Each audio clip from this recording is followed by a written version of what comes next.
Puisque tout ce qui va sans dire va tout aussi bien en le disant, parlons aujourd'hui d'un sujet grave. À partir de 2019, l'année prochaine, 258 terroristes auront purgé leur peine et se retrouveront dans nos rues. En effet, depuis 2012, 258 djihadistes partis en Syrie et en Irak afin de s'entraîner sont revenus en France. On le sait, 70% d'entre eux ont été arrêtés et emprisonnés à 7 ans de prison en moyenne. Il y a donc 30% qui sont toujours dans la nature et 70% bien sûr qui auront bientôt purgé leur peine et qui se retrouveront dans nos rues. Un constat alarmant quand on sait que la France est le pays le plus touché en Europe, continent, rappelons-le, qui a subi un événement terroriste tous les 6 jours en 2017. Les services de renseignement ont fait un travail formidable en pistant ces radicalisés. La police a fait un travail formidable, elle aussi, en les arrêtant, et la justice en appliquant la loi. Alors, chers amis, quel est le problème?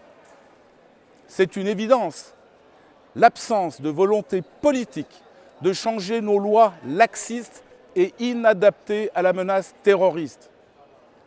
Impossible, vous le savez, de les expulser au motif que ce serait une double peine, je rappelle, double peine supprimée par Nicolas Sarkozy.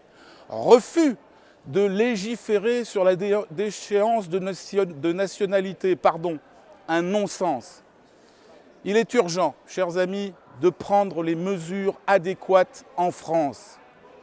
Sur 50 000 à 70 000 radicalisés en Europe, 20 000, entendez bien, 20 000 sont en France. Nous ne pouvons pas nous permettre d'attendre les prochains attentats comme à l'habitude et de rallumer des bougies comme à l'habitude ou de changer à nouveau notre statut Facebook sur les réseaux sociaux comme à l'habitude. Fini de pleurer, fini de se lamenter. La dernière loi Macron sur le terrorisme n'est qu'un pâle reflet de l'état d'urgence. Il faut des mesures plus sévères, comme la fermeture des mosquées radicalisées, l'expulsion des imams prêchant le djihad armé, l'augmentation du budget du renseignement, former des acteurs locaux pour prévenir la radicalisation, la mise en place de cellules de déradicalisation dans les écoles, dans les clubs de sport et partout où c'est nécessaire.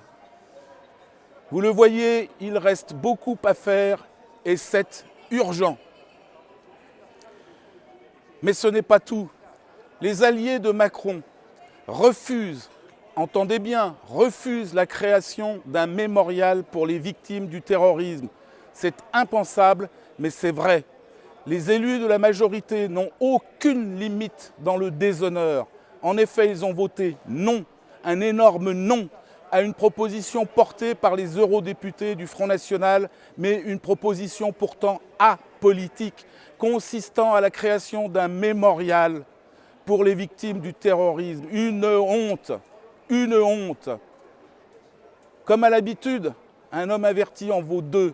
Je vous laisse le soin d'avertir votre entourage et que les honneurs soient rendus à ces honnêtes victimes tombées sous la barbarie islamiste.